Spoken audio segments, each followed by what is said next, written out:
Hai semuanya, bertemu lagi bareng Mihu di sini. Oh iya, kali ini Mihu akan membawakan alur cerita Donghua yang berjudul Wudong Qiankun. Mihu mengingatkan sekali lagi ya bahwa konten ini full spoiler. Tanpa lama-lama lagi, yuk langsung aja kita masuk ke isi ceritanya. Melanjutkan dari kisah sebelumnya. Sementara panah yang terbungkus oleh cahaya kekacauan primal melesat keluar, mata Raja Kursi ketujuh tiba-tiba mengencang. Detik berikutnya kekejaman melonjak keluar dari matanya. Mati untuk Raja Kursi ini. Ekspresi Raja Kursi ketujuh berubah. Tangan Armageddon. Di langit, cahaya merah di mata bayangan Kaisar Yimo diam-diam mekat. Tangan Kaisar Yimo terulur ke depan dan langit langsung runtuh. Detik berikutnya kejahatan ke tangan ekstrim telah bertabrakan dengan panah petir di bawah tatapan super tegang yang tak terhitung jumlahnya. Di pusat gempa, tangan Kaisar Yimo dan panah terkunci rapat. Namun panah petir benar-benar diam dan bahkan tidak ada sedikit pun getaran yang terlihat. Segera keganasan di mata Raja Kursi ketujuh meningkat saat dia menyaksikan adegan ini. Dan raungan muncul dari tenggorokannya. Cih, apa kau tidak takut bermain sampai mati dalam bentrokan dengan Raja Kursi ini? Raja Kursi ketujuh dengan kejam tersenyum pada Lindong dengan ekspresi melengkung. Detik berikutnya lengannya yang retak tiba-tiba meledak. Saat darah segar mengalir, tangan Kaisar Yimo berubah secara substansial, sehingga bahkan simbol dunia lain yang aneh di tangan raksasa itu samar-samar terlihat. Apakah panah yang dipadatkan oleh kekuatan terkuat Lindong akan dikalahkan kali ini? Kumengke dan yang lainnya mengepalkan tangan mereka dengan kuat saat kecemasan dan kekhawatiran memenuhi mata mereka. Jika Lindong dikalahkan lagi, jelas moral di pulau itu akan anjlok. Lindong, kau bisa melakukannya. Guyan mengepalkan tinjunya sambil bergumam. Tangan Kaisar Yimo raksasa perlahan meraih ke bawah dan panah petir sedikit gemetar. Sebuah bayangan diam-diam turun seolah-olah Kaisar Yimo itu mengulurkan tangan kehancurannya. Namun ekspresi Lindong berangsur-angsur berubah damai dalam menanggapi pergantian peristiwa ini. Pada saat berikutnya dia menarik nafas dalam-dalam saat dia dengan lembut bergumam. Zenith, hancurkan iblis. Panah petir tiba-tiba tersentak dan cahaya kekacauan primal meledak. Di bawah ledakan pancaran ini, tangan Kaisar Yimo yang turun perlahan secara paksa dihentikan menyebabkannya tidak bisa lagi bergerak. Ekspresi Raja Kursi ketujuh tiba-tiba berubah ketika tangan Kaisar Yimo dihentikan. Kegelisahan tiba-tiba melonjak di hatinya saat dia menatap panah petir yang sekokoh gunung di tangan Kaisar Yimo. Panah ini tampaknya agak berbeda dari sebelumnya. Sementara kegelisahan melonjak di hati Raja Kursi ketujuh, suara jernih tiba-tiba meletus dari panah petir yang telah ditekan oleh tangan Kaisar Yimo sejak awal. Panah petir berubah menjadi kristal dan menyebarkan kekuatan yang misterius. Kekuatan ini benar-benar berlawanan dengan kejahatan dari tangan Kaisar Yimo. Tapi itu mengeluarkan aura tak terkalahkan. Ekor panah bergetar dengan hebat. Segera setelah itu cahaya aneh tampak muncul di ujung panah dan panah itu melesat dengan keras. Di bawah tatapan terkejut yang tak terhitung jumlahnya, panah itu dengan biadab menembus tangan Kaisar Yimo. Dan akhirnya menembus kepala Kaisar Yimo seperti pisau panas menembus mentega. Seketika serangkaian ledakan terdengar dari dalam tubuh bayangan Kaisar Yimo. Selanjutnya, tubuh besar itu meledak di bawah tatapan terkejut yang tak terhitung jumlahnya. Melihat ini Raja Kursi ketujuh juga terkejut. Pada saat yang sama seteguk darah hitam kental langsung menyembur dari mulutnya. Dia tidak bisa mempercayai adegan ini.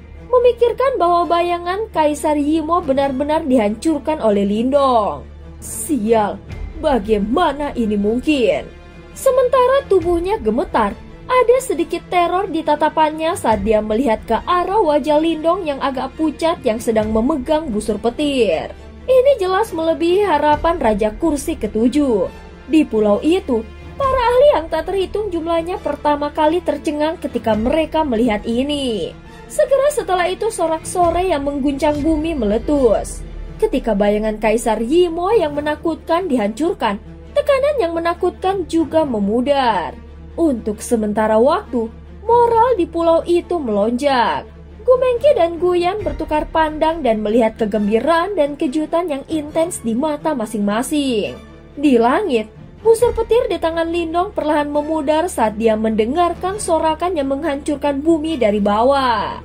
Beruntung dia telah maju ke tahap reinkarnasi, atau yang lain akan sangat sulit untuk menahan pengeluaran energi yang menakutkan bahkan dengan kekuatan pemulihan penuh dari simbol leluhur melahap. Apalagi yang tersisa sekarang, tatapan ganas Lindong terfokus pada Raja Kursi ketujuh. Kulit yang terakhir pucat pasi dan ki iblis di sekitar tubuhnya dalam gangguan. Jelas bahwa dia menderita luka yang sangat serius. Ini adalah kesempatan terbaik untuk mengalahkan musuh saat dia jatuh. Mata Raja Kursi ketujuh berkontraksi sedikit ketika dia melihat tatapan Lindong dan dia diam-diam mengatupkan giginya. Bocah ini akan menjadi lebih sulit untuk dihadapi di setiap pertemuan. Jika bayangan Kaisar Yimo tidak menghentikan panahnya sebelumnya, dia akan berada dalam kondisi yang sangat mengerikan. Sementara tatapan Raja Kursi ketujuh berubah suram, 10.000 sinar cahaya ungu emas sekali lagi melesat keluar dari seluruh tubuh Lindong saat aumam naga memenuhi langit. Ruang terdistorsi saat tubuhnya bergerak dan dia muncul di depan Raja Kursi ketujuh. Seperti naga emas ungu raksasa yang menjulang, tinju Lindong menghantam tubuh Raja Kursi ketujuh. Kekuatan mengerikan meledak, dan tubuh Raja Kursi ketujuh segera terlempar. Jelas Raja Kursi ketujuh saat ini tampaknya telah kehilangan semua kemampuan untuk membalas. Pergi dan temani Raja Kursi kesembilan, ucap Lindong memberi Raja Kursi ketujuh senyum sinis. Tubuhnya sekali lagi muncul di depan yang terakhir dan dengan mengepalkan tinjunya, 10.000 naga raksasa ungu emas berkumpul untuk membentuk tombak naga sekali lagi. Selanjutnya tombak itu dengan kejam menusuk ke arah tenggorokan Raja Kursi ketujuh. Jadi kamulah yang membunuh Raja Kursi kesembilan.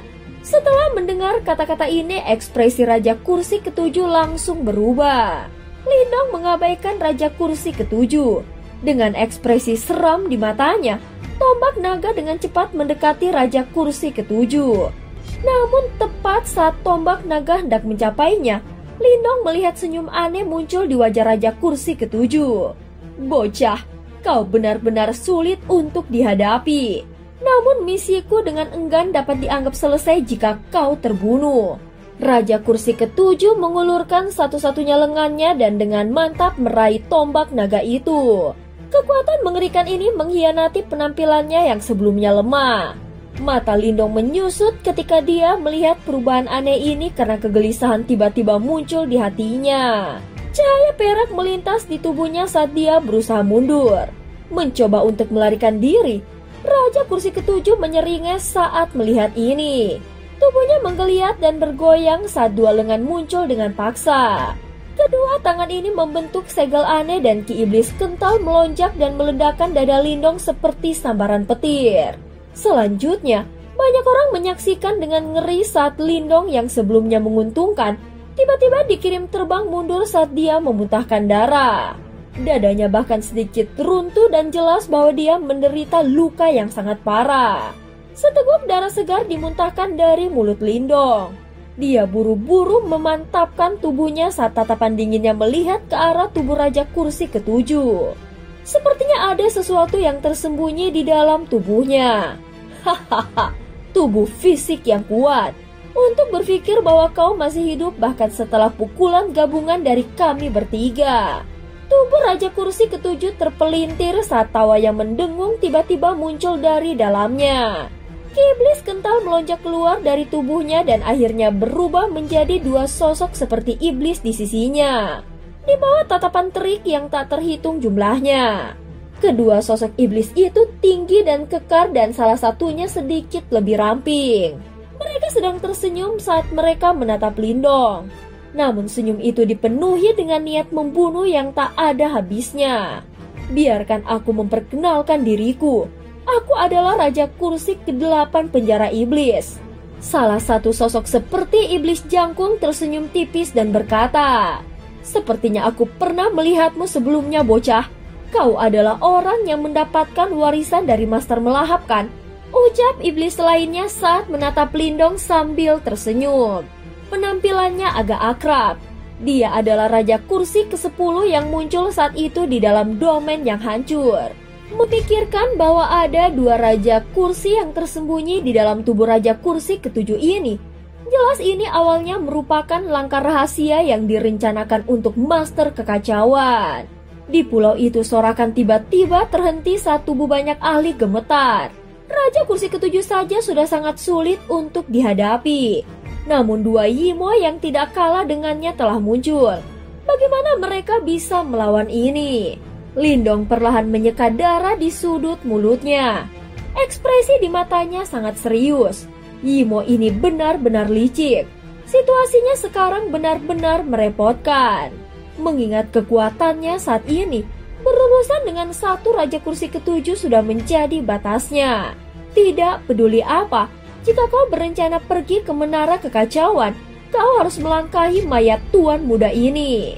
Ucap Lindong menyeringai. Hahaha, 3 Raja Kursi melepaskan tawa mengejek. Tanpa basa-basi lagi, tubuh mereka bergerak. Mereka bermaksud untuk menyerang bersama dan memenggal kepala Lindong. Namun tepat saat mereka akan menyerang, seluruh area tiba-tiba menjadi sedingin es. Ki dingin bahkan menyebabkan ki iblis yang melonjak secara bertahap membeku. Lindong juga merasakan ki dingin ini. Ekspresinya segera berubah saat dia buru-buru mengarahkan pandangannya ke bawah. Hanya untuk menemukan bahwa penjara es besar setinggi 10.000 kaki tiba-tiba runtuh. Sosok biru es yang cantik perlahan berjalan keluar dari dalam. Di belakangnya, 3 patung es berkelap-kelip dengan cahaya yang menyilaukan. Dia berdiri di atas ki es saat dia tanpa emosi menatap ketiga Raja Kursi dengan mata biru esnya yang indah. Suara dingin menyebar di langit. Kalian tidak memiliki izinku untuk membunuhnya. Pada saat ini ki dingin menyebar dan tampaknya menelan seluruh area. Pergantian peristiwa yang tiba-tiba ini menyebabkan semua orang dari kedua belah pihak terkejut. Pasang mata yang tak terhitung jumlahnya bergeser ke arah asal ki dingin, di mana mereka melihat Huan dengan lembut menggeserkan kakinya. Setiap kali dia bergerak, ki dingin akan berkumpul menjadi teratai es di bawah kakinya. Teratai terbentuk di setiap langkahnya. Pemandangan mistis ini jelas sangat indah. Di belakangnya ada 3 patung es yang berkilauan dengan cahaya dingin. Mereka adalah 3 raja sejati yang sebanding dengan yang telah mengalami satu kesengsaraan reinkarnasi. Namun semuanya telah berubah menjadi patung es. Ini banyak individu kuat yang hadir tercengang saat melihat adegan ini. Ki dingin yang memancar dari dalam tubuh Huan bahkan telah melampaui Lindong. Kamu, trio Raja Kursi ke-7 juga sangat terkejut dengan pergantian peristiwa yang tiba-tiba ini. Mata mereka berhenti pada Huan dan mereka dengan cepat mengingat sesuatu. Kau adalah Master S, ucap trio Raja Kursi ke-7 bergema. Master S merupakan eksistensi yang hanya kalah dengan leluhur simbol selama era kuno itu. Raja Yimo yang tak terhitung jumlahnya telah berubah menjadi patung es dan hancur menjadi debu di tangannya. Bahkan Raja Kursi terkuat telah terluka parah olehnya dalam bentrokan terakhir saat itu, memaksa mereka untuk bersembunyi dan karenanya mengakhiri perang dunia yang panjang. Nama ini sangat menakutkan bagi Yimo. Mata biru sedingin es Huan menatap trio Raja Kursi ke-7. Dia dengan lembut mengepalkan tangannya dan 3 patung es di belakangnya hancur dengan ledakan, berubah menjadi pecahan es cemerlang yang jatuh dari langit. Mata trio Raja Kursi ke-7 berkedut saat melihat ini. Tidak ada yang bisa membayangkan bahwa 3 raja sejati benar-benar akan tampak begitu lemah di tangan Huan. Huan akhirnya tiba di depan Lindong dan menatap wajahnya yang pucat. Huan, Lindong sedikit mengernyit saat dia melihat Huan yang sangat dingin. Huan tersenyum padanya dan meletakkan tangannya yang dingin di tubuhnya. Serahkan mereka padaku. Tangan dingin Huan-Huan menyentuh wajah Lindong saat dia dengan lembut berkata, "Kau tidak bisa membiarkan aku melihatmu terluka parah tanpa melakukan apa-apa kan?" Pemikiran seperti itu agak egois. Lindong agak terkejut. Segera setelah itu dia bergumam, "Aku sangat egois, tapi aku suka keegoisanmu itu," ucap Huan-Huan tersenyum. Matanya yang cantik menatap Lindong dan berkata, "Namun bahkan jika kau memukul atau memarahiku kali ini, aku tidak hanya akan berdiri diam di samping dan menonton." Lindong memandang Huan-Huan. Ada senyum di wajahnya. Hati-hati. Senyum di wajah Huan-Huan menjadi cerah ketika dia melihat Lindong menganggukkan kepalanya. Dia mengangguk dengan lembut dan perlahan membalikkan tubuhnya. Matanya itu sudah cukup dingin untuk membekukan udara ketika mereka melihat trio Raja Kursi ketujuh lagi. Tidak perlu takut padanya. Dia bukan Master S yang sebenarnya. Dia hanya reinkarnasinya dan belum sepenuhnya memulihkan kekuatannya. Ucap Raja Kursi ketujuh menggertakkan giginya dan berteriak dengan keras, "Bagus, kami akan menanganinya sebelum dia benar-benar memulihkan kekuatannya." Ucap Raja Kursi ke-8 dan ke-10. "Aku khawatir kalian tidak akan mampu." Huan-Huan mengulurkan jarinya. Ki dingin berkumpul di ujung jarinya yang seperti batu giok dan berubah menjadi banyak teratai es. Mata biru esnya melirik mereka bertiga saat dia menjawab dengan suara samar, "Datang dan cobalah." Trio Raja Kursi ketujuh bertukar pandang satu sama lain saat ekspresi gelap dan dingin muncul di mata mereka. Mereka mengambil langkah maju secara bersamaan saat 3 aura ki iblis yang menakutkan tersapu dari mereka. Namun Huan-Huan hanya mengangkat matanya yang cantik dalam menghadapi serangan gabungan dari ketiganya. Dia hanya menghentakkan kakinya dengan ringan. Ki dingin menyembur keluar dengan liar. Dalam sekejap, itu sudah berubah menjadi perisai es biru besar yang tak tertandingi di depannya. 3 aliran ki iblis telah tiba. Namun sebelum kekuatan mereka bisa dilepaskan, ki dingin yang sangat sombong telah menyebar. 3 aliran ki iblis mulai membeku saat lapisan es menyebar dengan kecepatan yang sangat cepat di atas ki iblis. Dalam sekejap, 3 aliran ki iblis yang menakutkan telah berubah menjadi 3 pilar es yang berkelap-kelip dengan cahaya dingin. Brengsek, ekspresi trio Raja Kursi ketujuh berubah jelek ketika mereka melihat bahwa ki iblis sebenarnya dibekukan oleh ki dingin. Sebelum mereka bisa melancarkan serangan lagi, Huan-Huan mengepalkan tangannya. 3 pilar es yang panjangnya 100.000 kaki melesat maju dan dengan kejam menyerang trio Raja Kursi ketujuh. Ketiganya buru-buru mencoba menerima serangan dengan kekuatan penuh mereka setelah melihat ini. Tinju mereka ditutupi dengan ki iblis yang padat saat mereka menabrak pilar es dengan keras. 2 kekuatan menakutkan bentrok dan pilar es hancur menjadi fragmen yang memenuhi langit mengerang. Meskipun pilar es telah hancur, Raja Kursi ke-8 dan Raja Kursi ke-10 mengeluarkan erangan samar. Raja Kursi ke-7 yang sudah terluka memiliki ekspresi pucat dan akhirnya tanpa sadar memuntahkan seteguk darah hitam. Betapa kuatnya! Orang-orang yang tak terhitung jumlahnya di pulau itu tercengang oleh pemandangan mengejutkan dari keindahan biru es yang berada di atas angin. Meskipun bertarung melawan 3 lawan sendirian, kinerja Lindong sebelumnya telah mengejutkan mereka. Namun mereka tidak pernah membayangkan bahwa wanita ini benar-benar menyembunyikan kekuatan yang begitu besar. Mata cantik Huan-Huan sangat dingin. Dia melirik trio Raja Kursi ke-7 dan dengan ringan berjalan ke depan. Aura dingin yang dipenuhi dengan keinginan membunuh yang tak ada habisnya menemaninya saat dia perjalanan berjalan ke arah mereka. Serang bersama. Hati Raja Kursi ke-7 tanpa sadar menggigil ketika dia melihat Huan-Huan berjalan ke arah mereka. Mereka telah bertukar pukulan dengan Master S selama era kuno itu. Namun hasilnya adalah mereka hampir terbunuh. Jika mereka tidak bergandengan tangan, kemungkinan mereka akan benar-benar mati di sini. Raja Kursi ke-8 dan Raja Kursi ke-10 mengatupkan gigi mereka dan mengangguk. Segel yang dibentuk oleh tangan ketiganya berubah dalam sekejap. Setelah itu mereka tiba-tiba jatuh bersama. Tubuh ketiganya mulai menggeliat dan bergoyang saat duri iblis yang tampak menyeramkan perlahan keluar dari tubuh mereka. Mereka seperti iblis yang telah naik dari neraka, penampilan yang membuat hati seseorang bergetar. Darah hitam tiba-tiba keluar dari tubuh mereka. Darah kental dengan cepat berkumpul di udara di atas mereka. Akhirnya itu berubah menjadi simbol hitam yang sangat misterius. Simbol iblis hitam tumbuh dengan kecepatan yang menakutkan. Dalam rentang pendek beberapa nafas, itu telah berubah menjadi 100.000 kaki. Selain itu, lengan iblis yang tak terhitung jumlahnya memanjang dari sekitar simbol iblis. Dari kejauhan, itu tampak seperti iblis jahat dari dunia lain.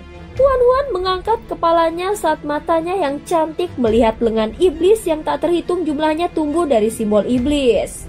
Kedingin di dalam matanya menjadi semakin mengencang. 10.000 iblis berkumpul. Segel iblis dari rasa sakit tanpa akhir. Trio Raja Kursi ketujuh tiba-tiba merenung. Rawan sedih mereka bergema di langit. Simbol iblis 10.000 lengan yang tak tertandingi itu tiba-tiba meledak. Kemudian itu tertembak jatuh dari tanah.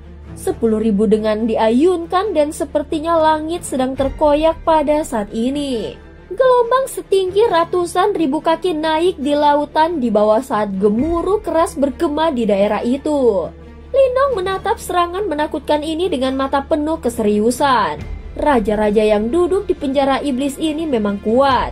Serangan seperti itu kemungkinan bisa membunuh ahli tingkat puncak manapun yang telah mengalami 2 kesengsaraan reinkarnasi. Aku ingin tahu apakah Huan dapat menerimanya. Lindong melihat sosok biru es yang halus dan indah dengan cara yang agak khawatir saat tangannya mengepal erat. Yuan Power melonjak di dalam tubuhnya. Dia telah memutuskan untuk melepaskan simbol leluhur spasial dan menyelamatkannya saat terjadi kekalahan. Huan mengangkat kepalanya. Matanya yang cantik terfokus pada segel iblis rasa sakit tanpa akhir yang bergegas ke arahnya. Wajahnya tetap tidak bergerak. Dia hanya membiarkan angin yang menakutkan bertiup, menyebabkan pakaiannya berkibar dan rambut biru esnya yang panjang menari-nari bersama angin. Segel iblis menakutkan yang terpantul di mata biru esnya yang cantik dengan cepat melebar. Beberapa nafas kemudian, bayangan besar telah menyelimuti Huan di depan banyak pasang mata yang terkejut. Huan perlahan mengulurkan lengan rampingnya di bawah tatapan mata yang tak terhitung jumlahnya ini. Selanjutnya, dia mengangkat tangannya dan dengan ringan menyentuh simbol iblis 10.000 lengan. Abadi Frost. Suara lembut dan manis yang menyenangkan di telinga disertai rasa dingin yang intens saat diam-diam menyebar di langit. Kekuatan menakutkan dari segala iblis-iblis tiba-tiba membeku saat ini. Dari individu yang tak terhitung jumlahnya, tiba-tiba menyusut saat kabel iblis membeku. Lapisan es tebal tiba-tiba menyebar dari tangan Huan. Kemudian itu menyelimuti seluruh segel iblis dengan kecepatan yang menakutkan dan mengubahnya menjadi balok es raksasa. Mata cantik Huan terangkat dengan lembut. Jari-jarinya yang panjang dengan lembut menjentikkan segel iblis. Saat jarinya menyentuhnya, segel iblis yang terbentuk dari kekuatan gabungan dari trio Raja Kursi ketujuh benar-benar hancur seperti kaca yang lemah. Dan cerita pun berakhir. Terima kasih udah dengerin Mihu dari awal sampai akhir ya. Sampai jumpa.